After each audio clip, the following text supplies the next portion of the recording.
What's up everyone, welcome back to another Overwatch 2 tier list video. My last video absolutely exploded, so I thought I'd make another, focusing on the supports and heals this time. Let's just jump straight into it. So up first is Overwatch's Mother of the Year, Ana. Just a great character all around. You could honestly play with nothing but your nose and the skin off your nutsack and you could still hit a decent anti-grenade and win a team fight. The sleep dart kind of speaks for itself. It's the only ability in the game that incapacitates someone long enough for you to perform a bukkake on them. Not to mention that her nano ability is basically just a light snack for the Liver King and just fucking makes you into Hercules. So she's known for two things, her anti-grenade and her ability to abandon her offspring. So because of this I'm going to chuck her straight in the S tier. She's a one-eyed Chad. I fucking love Ana. Up next is Zenyatta. Zenyatta's heals aren't too bad, but it's his Discord that really makes the character shine. I once saw a video of someone using his orbs as anal beads and then him pulling them out like he's trying to start a fucking lawnmower. And honestly, that's exactly how it feels to have a Discord above your head. You just get fucked for the whole team fight. Unless you break line of sight, you pretty much just die. He's also got a kick now that pretty much acts as a League of Legends player in a room full of women. Everyone just stays the fuck away from you. But besides all these things, he's still got a small amount of HP and he just feels really easy to kill for a DPS. So because of that, I'm going to put him in B tier. Up next, we have everyone's favorite African amphibian.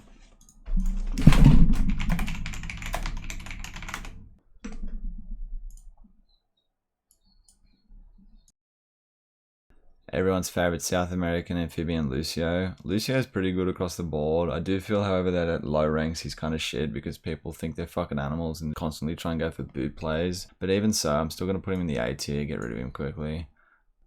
Up next is a character that was modelled after my high school drama teacher.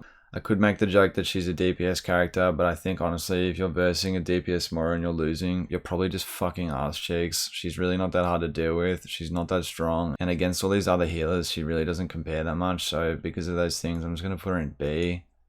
Up next, we have the donut-loving Kiriko. Honestly, I think she's the person that puts the holes in donuts because I just know she's slinging around fucking meat. She's a really strong character at the moment. Her Suzu alone can carry her to S tier, but all of her abilities are really strong. She has a good escape and entry. Her heals are strong. Her right click's really strong if you hit heads, which feels really easy with this character for some reason. Not to mention her ultimate ability basically just turns the team into a family of Caucasians after a night out at a Mexican restaurant. Everyone just starts spraying and destroying everything, so because of this I'm going to put her in the S tier. She's strong.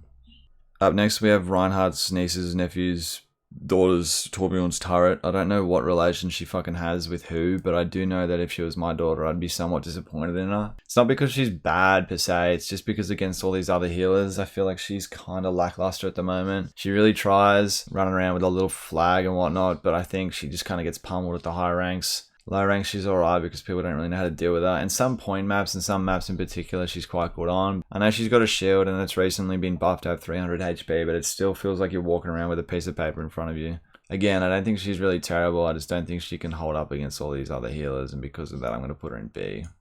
Speaking of disappointments, up next we have Baptiste. I feel like Baptiste should have just put down his grenade and taken off his sunglass or whatever the fuck that is. As soon as Kiriko joined Overwatch, just because her abilities are pretty much exactly like his but better. The only difference between the two of them is his shift ability is an area of effect heal that you can use after you've just missed 5 fucking grenades trying to hit a Genji. He's good at ground healing, but any character that's really mobile is pretty hard to hit with him. And because of that, I'm going to stick him in the fucking C tier. Last but definitely not least, we have Rule 34's #1 victim, Mercy. Mercy is insane at the moment, man. Her movement's probably the best it's ever been since the game came out. She's extremely hard to kill, her heals are good, her damage boost is good, and her ultimate ability basically just ensures that for the next 30 seconds, your entire team is just going to be standing around with their dicks in their hand. Unless you have Deadshot on your team, it's going to be a fucking long game. Because of that, I'm going to put her in S tier. So that's it. That's the video. If you like this tier list and you want to see more tier lists like this, or you just want to see more Overwatch 2 content, don't forget to like and subscribe. And I'll see you in the next one. Bye.